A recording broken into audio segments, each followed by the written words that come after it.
Haidar Ali, Dictator of Southern India, 1770 to 1782. It must be borne in mind that Haidar Ali was never a sovereign prince. He was what nowadays would be called a dictator or leader. In fact, he occupied a position not dissimilar from that occupied by Mussolini in Italy. There was always a Raja of Mysore, as there is a King of Italy, but the Raja was eclipsed by Haidar Ali. Mysore formed part of the great Vijayanagar Empire that was irretrievably destroyed at the Battle of Talikota in 1565. The Wodiyar or Viceroy of Mysore, retreated from the battlefield, abandoned his overlord, and made himself an independent prince. In 1609, his descendant Raj Wodiyar seized Seringapatam and made it his capital. The Wodiyars increased in power until in 1699 the Emperor Aurangzeb bestowed on the ruling prince, Chikka Devaraj, the title of Raja and Jagadeva and gave him an ivory throne, ever afterwards used for the installation of his successors. Chikka Devaraj was a gallant soldier and a most competent ruler, but unfortunately his descendants had little or no ability. The result was that, as in the case of the later Merovingians, the royal power fell into the hands of the king's ministers. The direct line of the Wodeyars failed in 1736, and thereafter their successors were adopted as the caprice of the Dalwai or commander-in-chief willed. It was this state of things that made possible the rise of Hyder Ali. The courtly learning of the Mysore genealogists sought to prove the descent of Hyder Ali from the Quraysh, the family of the Prophet Muhammad. According to their story, a certain Hassan, descended from Yahya, left Baghdad and came to Ajmer. His son Wali Muhammad went farther south to Gulbarga. Hence, Wali Muhammad's son Ali Muhammad migrated to Kolar in eastern Mysore. In 1678 he died, leaving four sons, of whom the youngest was Fateh Muhammad. He was the father of Hyder Ali, who born in 1717 rose to be dictator of Mysore.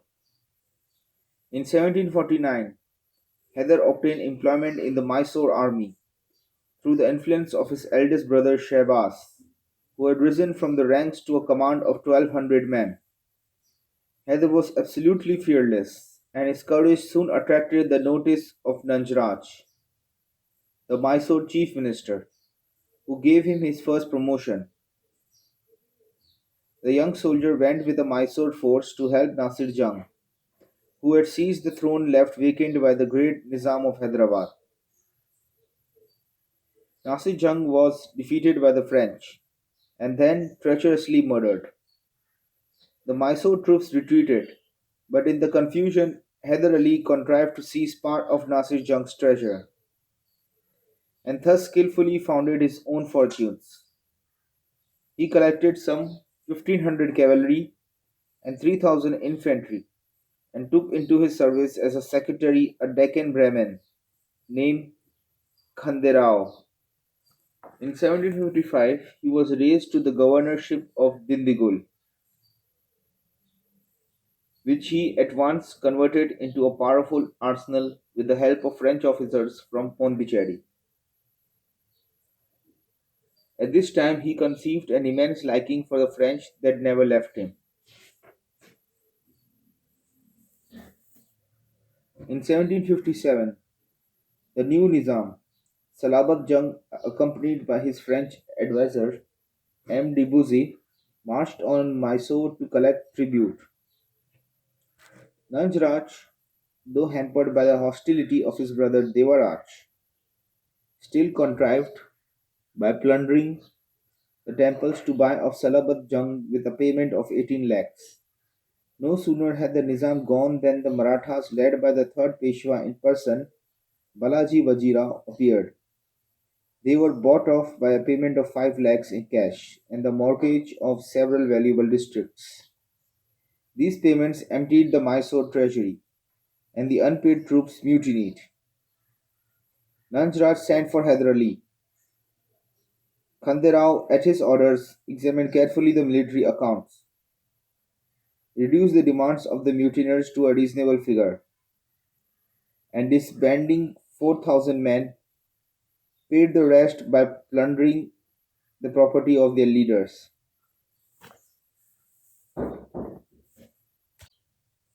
The army, reduced to obedience, Hyder Ali denounced the treaty with the Peshwa. A Maratha force under Gopal Rao Patwardhan reappeared. Hyder Ali went to meet it, and by his skill and energy foiled all the efforts of Patwardhan to occupy the pledged districts. Eventually, Patwardhan retired on receiving 16 lakhs in cash and the promise of a similar sum later. The young adventurer returned to Mysore in triumph, and the grateful Raja Chika Krishna Raj conferred on him the title of Fateh, Haidar Bahadur. The Raja and his mother had grown weary of the ascendancy of Nanjaraj and induced Haidar to drive him out. But the court soon found their new master harsher than the old one. They persuaded Khandarao to turn against his employer. Khandarao, whose country of origin was the Deccan, turned to the Marathas and with their help surprised and dispersed Haidar's force. He rallied some of the fugitives and attacked Khandarao at Nanjangab, but was again beaten. In despair, he threw himself at Khanderao's feet and actually won his forgiveness and was again appointed commander in chief. He once more rebelled and was again defeated. As a last hope, Lai forged letters in Nanjara's name to Khanderao's leading officers, asking them to surrender the Deccan Brahman as they had promised. The letters were allowed deliberately to fall into Khanderao's hands. He read the fabricated documents and, believing them to be genuine, fled panic-stricken to Seringapatam. Hyder Ali then appeared and won over the leaderless army. Marching on the capital, he recovered control of the administration and demanded of the Raja the surrender of Khandera, who had hidden in the royal palace. At the same time, he promised that he would not only spare the fugitive's life, but would cherish him like a tota or parrot. On these conditions, Khanderao was surrendered. Hyder Ali kept his promise in the letter, if not in the spirit, by confining his prisoner in an iron cage and feeding him until his death on rice and milk. In 1763, Hyder Ali added Bednoor to his possessions. The ruling chief, Baswappa Naik, had died leaving his widow Vidam Maji as guardian of an adopted son named Chenna Baswaya. The widow and her paramour murdered the boy, but an impostor presented himself at Hyder Ali's camp, claiming to be Chenna Baswaya and the lawful heir to the throne of Bednoor. Hyder Ali adopted his cause and, with the help of the dead chief's former minister, surprised the town and its treasures, and sent widow, paramour, and pretender to various prisons in Mysore. Aware that the Marathas would sooner or later return to avenge the check of Gopal Rao Patwardhan, he made extensive preparations to meet them. But the new Peshwa, Madhav Rao, was a most capable prince, and in spite of Hyder Ali's skillful generalship, defeated him severely at Brattahalli. The adventurer sued for peace and obtained it on the surrender of most of the lands that he had recently conquered, and an indemnity of 32 lakhs of rupees. To repair his broken fortunes, Hyder Ali cast his eyes on the Malabar coast, alleging that its inhabitants, the Nairs, were subject of the Bednoor principality.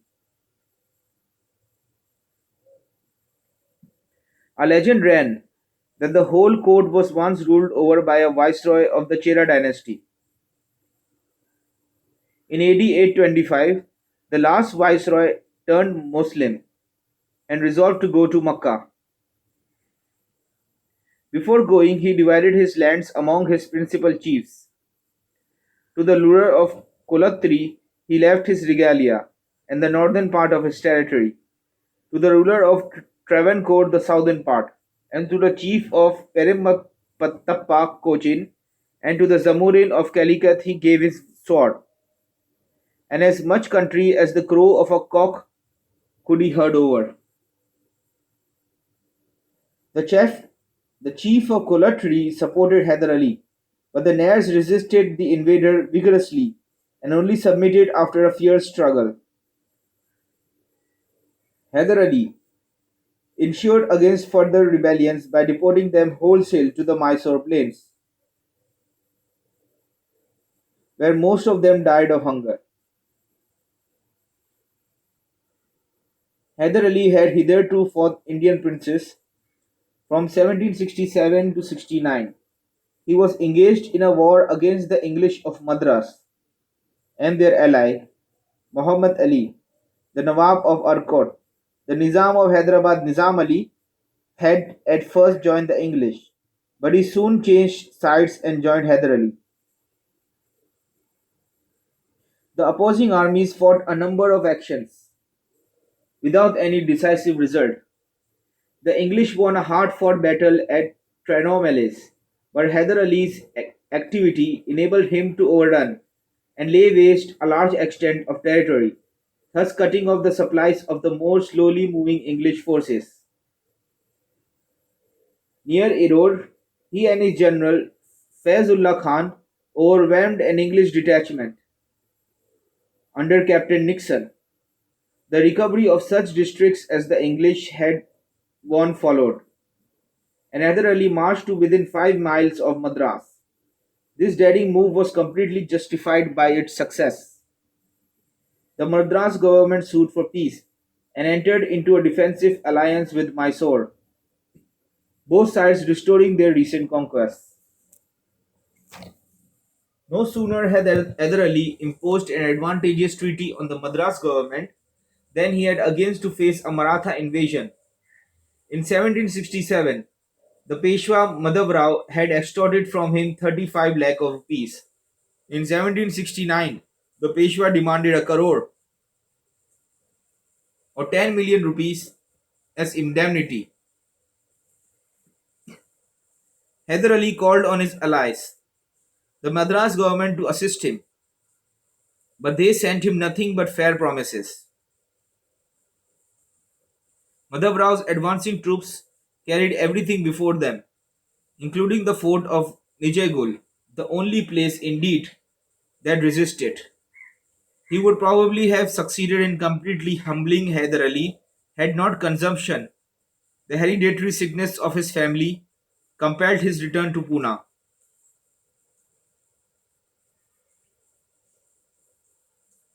He made over the command to his uncle Trimbak Rao, who advanced victoriously to Chirkuli.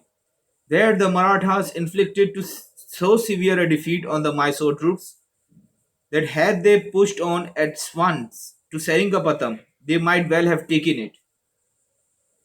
But fortunately for Hyder Ali, they wasted so much time plundering the temple of Melikut that the active adventurer was able to put the capital in a state of defense and resist successfully Timbakrao.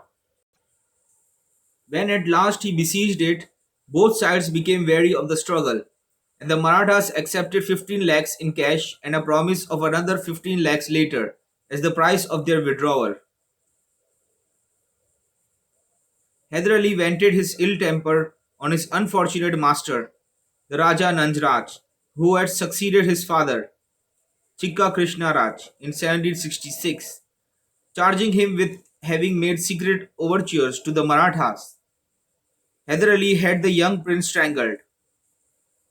In his place, Lai raised his brother Chamraj to the throne.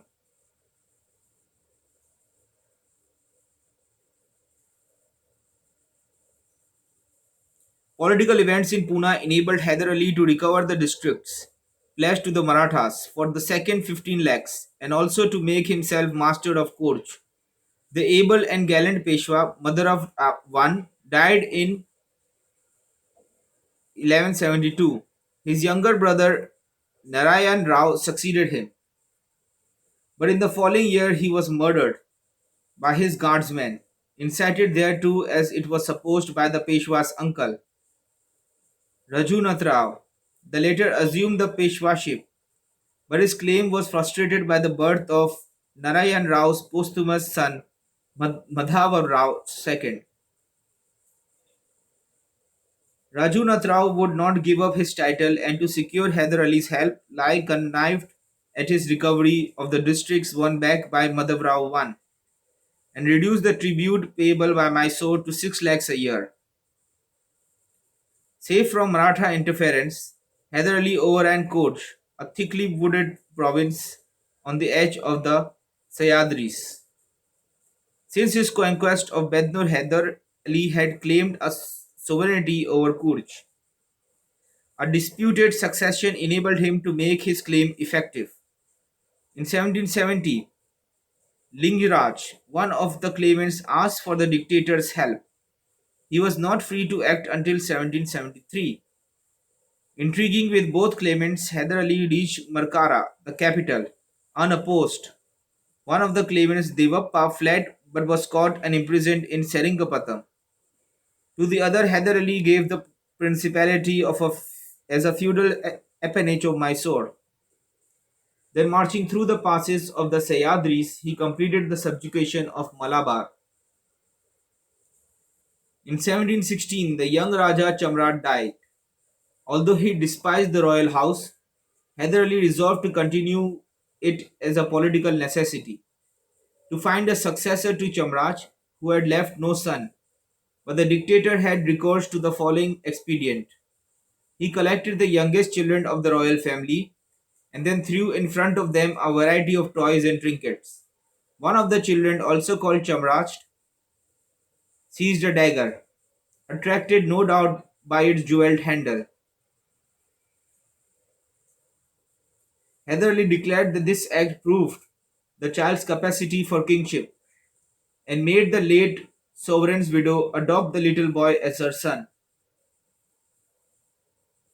He became the father of Maharaja Krishnaraj of Mysore, whom the English in 1799 acknowledged as ruler of Mysore.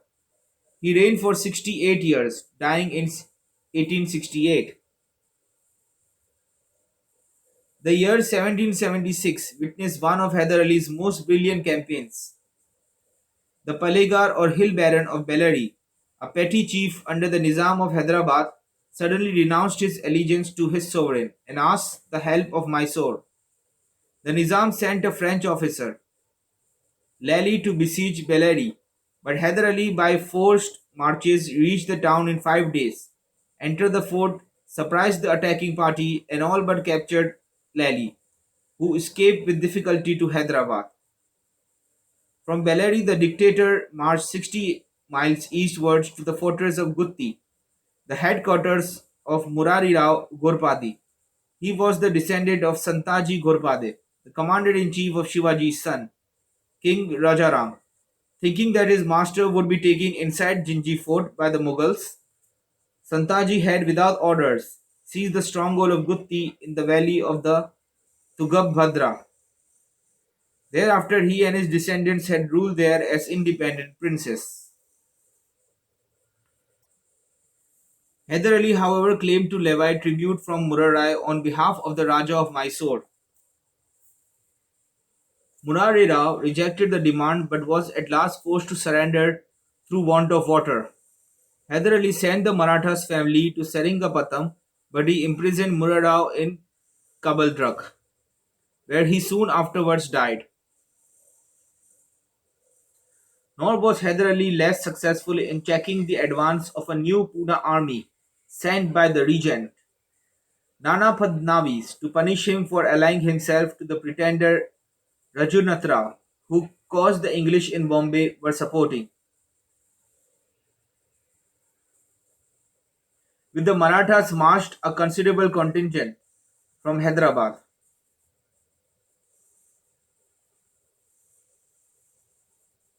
Hyder Ali's general, Muhammad Ali, met the allied army at Sonsi, some 10 miles north of Savanur, by a feigned retreat, a ruse often effectively used by the Marathas themselves. He led them into an ambush where they suffered heavily from the Mysore artillery. The rainy season put a stop to further operations, and the contending forces withdrew to their respective headquarters. The withdrawal of the Pune and Hyderabad armies gave Hyder Ali a breathing space. He used it in an attempt to reduce to servitude the Bedar chief of Chitaldrug. The ancestor of this ruler had been appointed commandant of Chitaldrug by the king of Vijayanagar. But when Vijayanagar fell, the Bedar chief declared himself independent. His claim, however, was contested by both the Marathas and Hyder Ali. The former claimed tribute from Chitaldrug as the successors of the Vijaypur kings, while Mysore claimed it as the owner of the Sira district.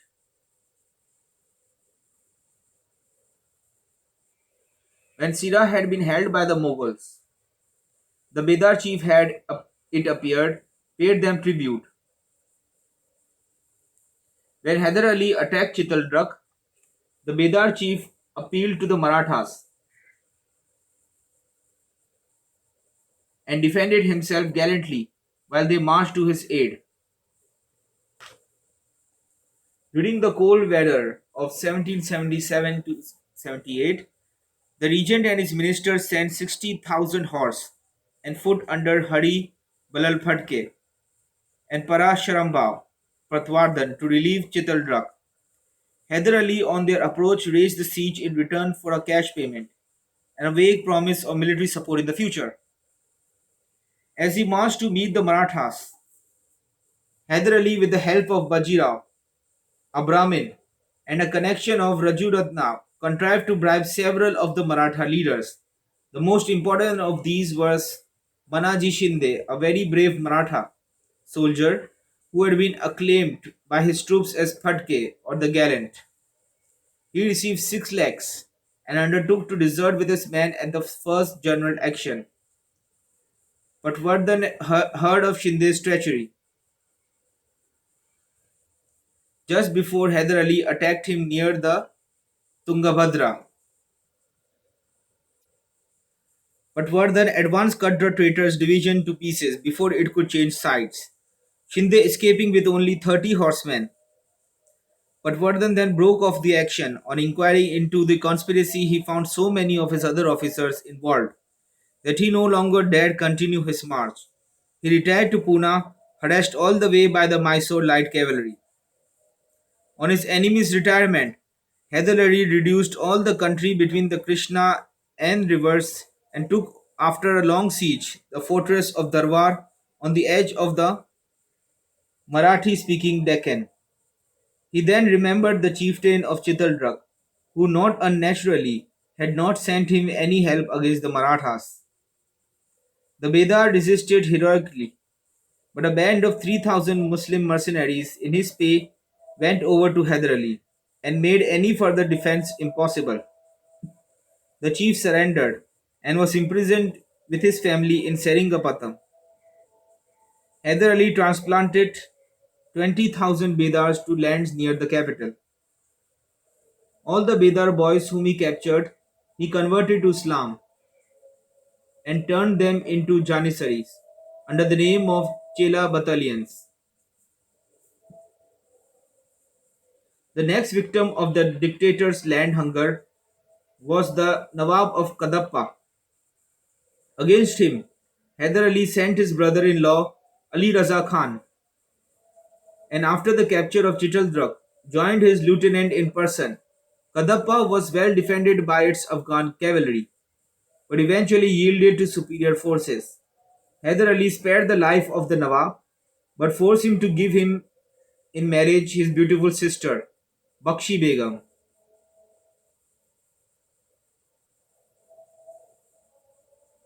He took also into his service the Nawab's Afghan cavalry. This act nearly cost the conqueror his life.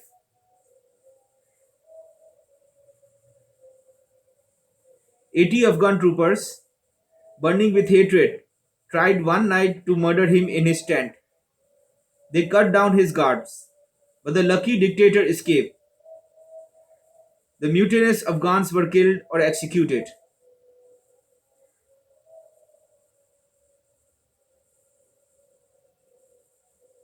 Warned by this peril, Haidar Ali showed himself more indulgent towards the Nawab of Savanur, a powerful feudatory of the Nizam. The Nawab's eldest son was married to Haidar Ali's daughter, and the Nawab's daughter to the dictator's second son, Karim. The marriages were celebrated with great splendor in Seringapatna. During the marriage festivities, an envoy came to Haidar Ali from Pune. He invited the Mysore government to join with the Nizam and the Marathas in expelling the English from Madras.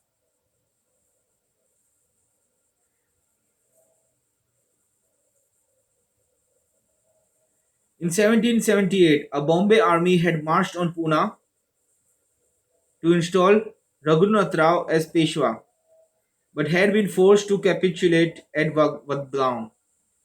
The Madras government had engaged the Nizam by occupying one of his districts, Guntur, and by binding themselves to support against him his brother.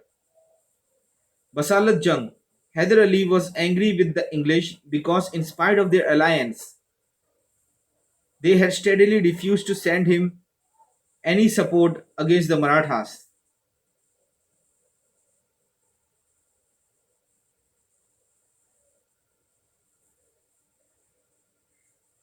and had always helped against him in Muhammad Ali, the treacherous and incompetent Nawab of Arcot. In return for military aid, Nana Fadnavis offered to confirm the dictator in possession of all territory occupied by him between the Krishna and Tungabhadra rivers, and to reduce his tribute for Mysore to 11 lakhs.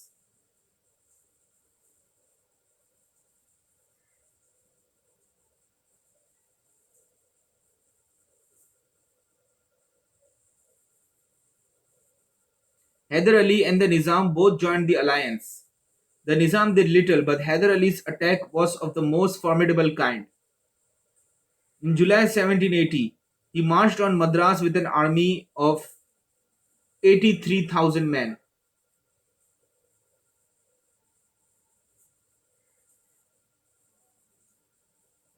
Officered in many cases by gallant French adventurers. Having isolated the capital, he sought out the English armed forces.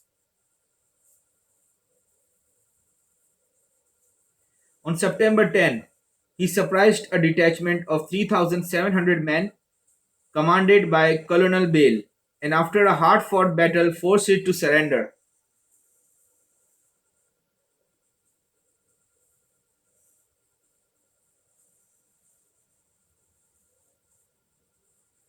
This grave defeat this grave defeat threatened seriously the whole British dominion in India. Fortunately, Warren Hastings was Governor General in Calcutta, and he took into his own hands the conduct of the war. His first step was to appoint as Commander in Chief of the Madras Army Sir Eyre Coty, then commanding in Calcutta. This distinguished soldier had first served in 1745 against the Scottish insurgents. He had been a divisional general at Plessy, and it is believed that it was his insistence that led Clive to attack the enemy, in spite of overwhelming odds. In 1760, he defeated the Lally at Bandewash and took Pondicherry in 61. He had then returned home and had entered Parliament, but in 1779 had accepted the Commander-in-Chiefship of Bengal And although not the Ear Kuti of 1760, he was still far the most competent English soldier in India.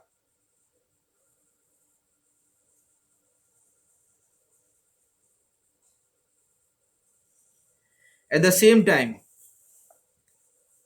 Warren Hastings detached Nizam Ali from the Confederacy by ordering the immediate rendition of Guntur. He also undertook vigorous action against the Marathas in central India. Captain Popan escalated Gavalier and Colonel Karnak defeated Madhavrao Scindia's army at Sindroj. The English thereafter so wasted India's territories that on October 13 the Maharaja not only agreed to remain neutral but promised to press the Pune government to make peace with the English. Mudhoji Bhosle, the Maratha captain established in the central provinces, was won over by a large cash subsidy and the cession of the districts of Karra and Mandela.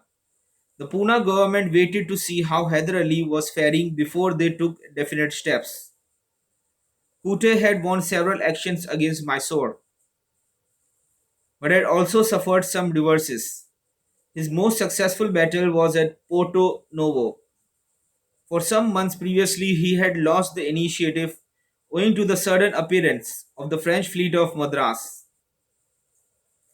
He had attacked the fort of Chilambram, at first without success, but on the arrival of an English fleet and the departure of the French, he again attacked the stronghold. Hyder Ali, by a forced march to its relief, compelled the English commander to raise the siege and meet him in the open. The Mysore troops were confident of victory, but the English artillery was so well served that Hyder Ali's infantry and cavalry were first checked and then defeated with a loss of 10,000 men near the town of Porto Novo.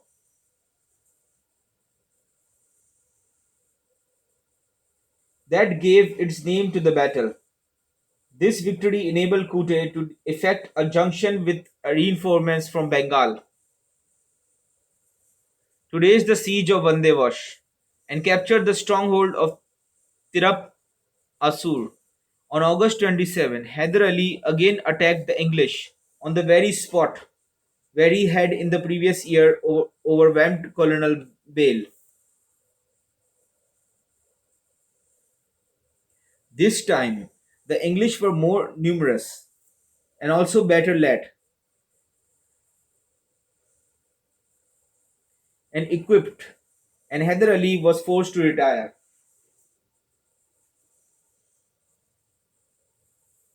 Weary of the war and disappointed at his failure to destroy Hyder Ali's army in a pitched battle, Sir Kute resigned. But the governor of Madras, Lord Macartney, persuaded him to withdraw his resignation and march to the relief of Vellore. Its garrison was in serious straits, for the siege had been pressed under the guidance of skilled French engineers, and Hyder Ali regarded its fall as certain. Kute's advance surprised him, while his guns were unharnessed, and their bullock trains grazing at some distance from their camp.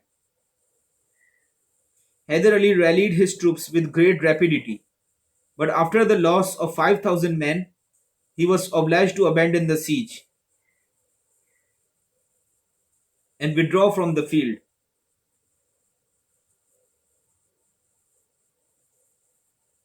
The Mysore government at this time received a welcome ally in the Dutch governor of Nigapattam. In 1781, the Dutch were at war with the English, and for the assistance of his troops,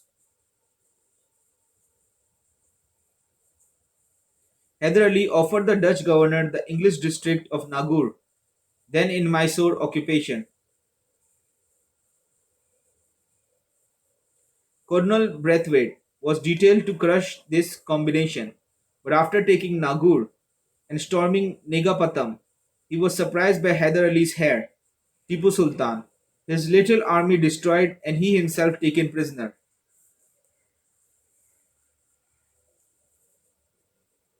In spite of this success, the Pune government decided that Hyder Ali would never succeed in driving the English out of southern India.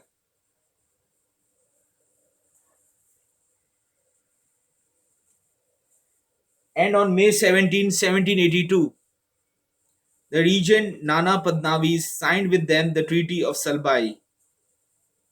By it, the English agreed to abandon the pretender Rajunath Rao, but were allowed to retain the province of Salseti near Bombay. Their other conquests they agreed to restore. Hyder Ali thus found himself deserted both by the Nizam and the whole Maratha confederacy. On the other hand, he received a reinforcement of 1200 French infantry commanded by Bussy on June 2nd, 1782. Hyder Ali and Kute fought their last battle. Kute had tried to surprise Arni, the chief arsenal of the Mysore forces, below the western Ghats. The surprise failed, and an indecisive action followed, which led to Kute's retirement. In August, the Bombay government sent an expedition under Colonel Humberstone to invade Malabar. The Bombay troops took Calicut, but were forced to take post at Punani, near the coast, where they were protected by the guns of two British men of war. Tipu and his French general, de Lally, attacked Humberstone without success. Suddenly, to the surprise of the English, Tipu retreated with all speed. The reason was adequate. He had learned of the death of his father Hyder Ali. The dictator had long suffered from cancer in the back. It suddenly took a more malignant form, and on December 7, 1782, he died in his camp near Chittoor.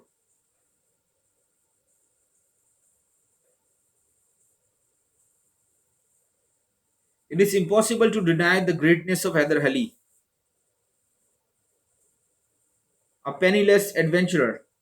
He raised himself to the first position in his country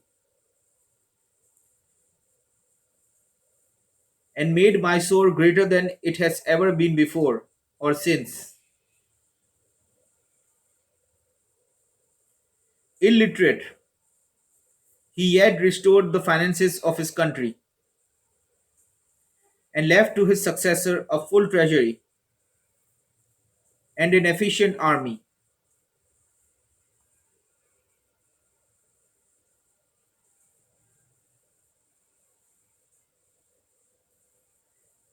His judgment of men can be gauged by his liking for the French,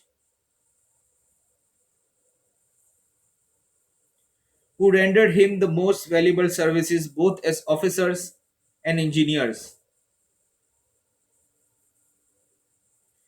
He was no bigot and cared not a jot to what religion his subordinates belonged so long as they did their duty.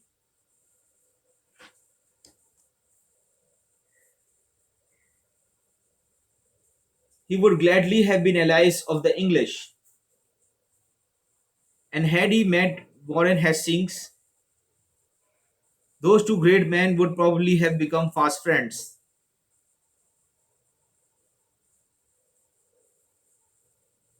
It was their common misfortune that Hyder Ali's dealings were always with the Madras government, who, subservient to the faithless Muhammad Ali, Nawab of Arcot, were quite untrustworthy.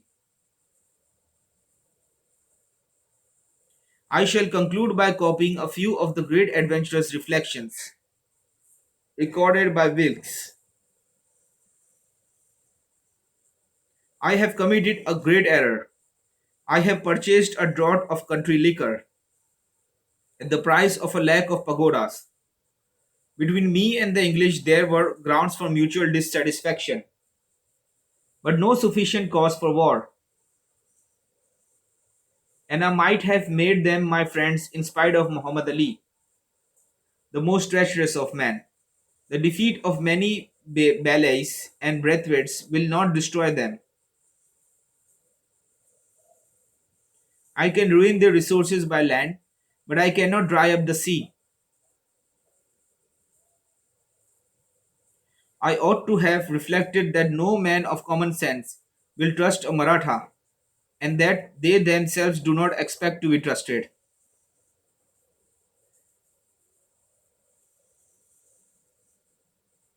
I have been amused by idle expectations of a French force from Europe, but supposing it to arrive and to be successful here, I must go alone against the Marathas and incur the reproach of the French for distrusting them, for I dare not admit them in force into my shore.